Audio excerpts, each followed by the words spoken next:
Thanks uncle. It's okay. మీరు అటెళ్ళండి, నేను ఇటెళ్తాను. అలాగే.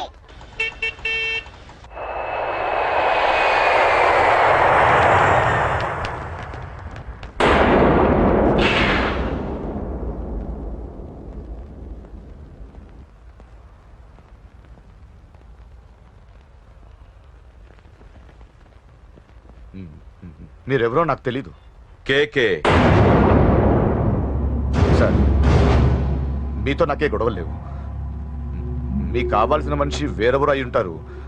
వీళ్ళు కన్ఫ్యూజ్ అయి నన్ను తీసుకొచ్చారు. అశోక్ చచ్చిపోవాలి. సార్ సార్ ఏం చెప్తున్నారు మీరు? వాడు మా దారి కట్టొస్తున్నాడు. నేను అసెంబ్లీలో కూర్చోవలసిన వాడి నన్ను పబ్లిక్ లో దెబ్బతీశాడు. నేను చేసుకోవాలనుకునే అమ్మాయిని వాడు ప్రేమిస్తున్నాడు. సార్, అశోక్ నా కొడుకు ఒక్కప్పుడు, కానీ ఇప్పుడు నాకు వాడికి ఏ సంబంధం లేదు. అది నాకు అనవసరం. వాడు బతకాలంటే ఒకటే ఛాన్స్. వాడి కాళ్ళు పట్టుకుంటావో కొట్టి కంట్రోల్లో పెట్టుకుంటావు. మళ్ళీ వాడు నా జోలికి రాకూడదు, నా ఎదురు పడకూడదు. చూడండి, మీ గొడవలుంటే మీరు చూసుకోండి. దయచేసి నన్ను ఇందులో లాగొద్దండి. నేనేం తప్పు చేయలేదు.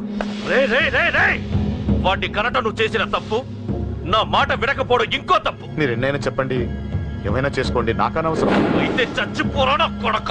అంకుల్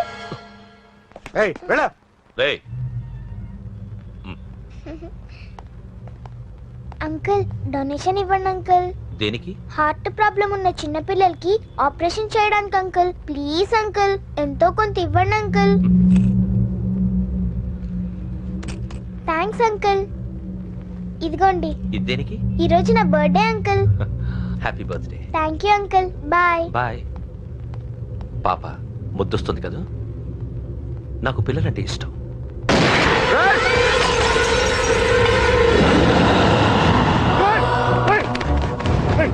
పాపరా పసి పిల్ల.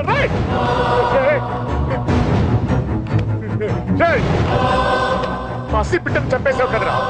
నువ్వేంటి మనిషివా పశువా? పశువునే. ఆ పాపని నేను చేసిందిరా. డిస్టర్బ్ చేసింది. ఎవరడ్డొచ్చినా అంతే. ఎవడి కూతురో చస్తే ఇంత టెన్షన్ అయిపోతున్నావే? అదే నీ కూతురైతే నాకు చంపడం ఈజీ. నీ పెళ్ళాన్ని చంపడం ఈజీ. నిన్ను చంపడం చాలా చాలా ఈజీ. అశోక్ ఎక్కడ్రా? అడుగు. అశోక్ ఏంట్రా? ఏంటి? నాన్న నాన్న నాన్న నాన్నకేమైందిరా? నాన్న నేను రమ్మన్నాడ్రా. నిజంగానా? నిజం రా, నాన్న నేను రమ్మన్నారు.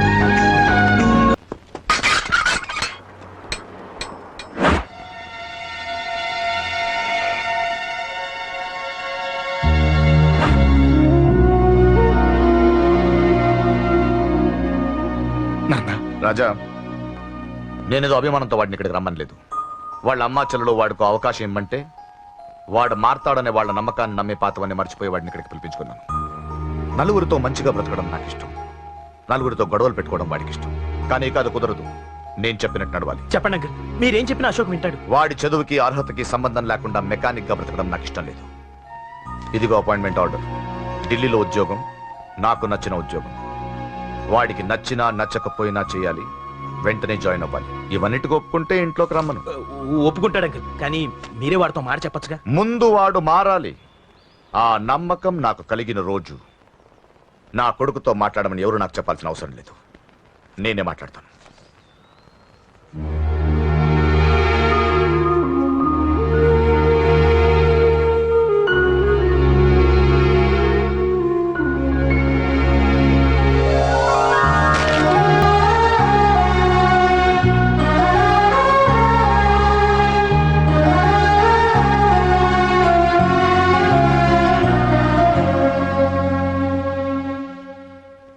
అశోక్ చాలా ఆనందంగా ఉన్నాడు కదమ్మా? అవునంకల్. నీ పేరేంటమ్మా? అంజలి. వాడెప్పుడు ఇలా ఆనందంగా ఉండాలని నేను కోరుకున్నాను, కానీ వాడే నా మాట వినలేదు. ఇక నుంచి వింటాడంకల్. ఆ నమ్మకంతోనే వాడికి అవకాశం ఇచ్చాను. కానీ ఈసారి ఏదైనా తేడా జరిగితే నేనే వాడికి దూరంగా వెళ్ళిపోతాను. అలా జరగదు అంకల్. ఈ ఆనందం లైఫ్ అంతా ఉండాలి. అలా ఉండాలంటే వాడి జీవితం నుంచి నువ్వు వెళ్ళి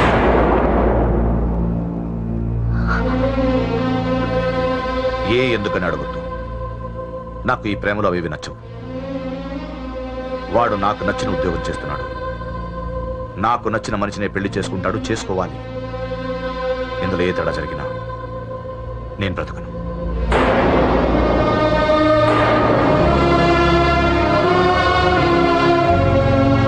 మా నాన్నంటే నాకు ప్రాణం.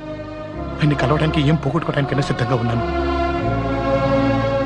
ఏదో ఒక రోజు మీ నాన్న నిన్ను తప్పకుండా ఇంటికి పిలుస్తారు. నేను చెప్తే అది జరిగి తీరుతుంది. నీ బాధ నాకు అర్థమైందమ్మా. 25 ఏళ్లు పెంచిన కొడుకు 2 ఏళ్లు దూరం అయితే పడే నా బాధ కన్నా 4 రోజుల క్రితం మొదలైన నీ ప్రేమను వదులుకోవడం పెద్ద బాధ అనిపించదు.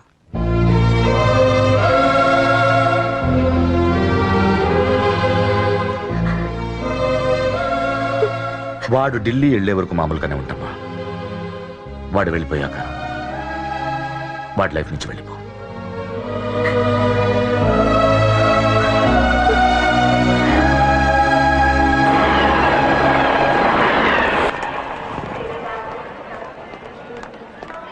వెళ్ళిన వెంటనే ఫోన్ చేస్తావు కదా.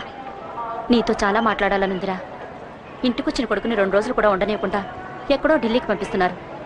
ఈ మాత్రం దానికి నేను పిలవడం దేనికంట? అమ్మా, నన్ను పిలిచారు, అదే చాలు. అక్కడ ఎవరితోనూ గొడవలు పెట్టుకోకు. జాగ్రత్త నాన్న. రే, సిగ్నల్ పడింది, రారా. వస్తాను రా.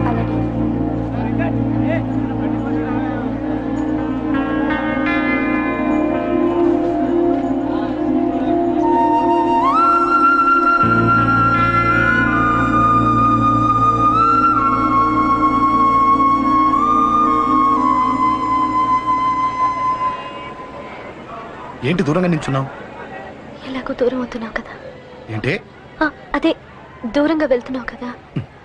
చూడు, నేను దూరంగా వెళ్ళేది నీకు దగ్గర అవ్వటానికి. ముందు నాన్న మనసు గెలవని, ఆ తర్వాత ఆయన మన పెళ్లి చేస్తాను.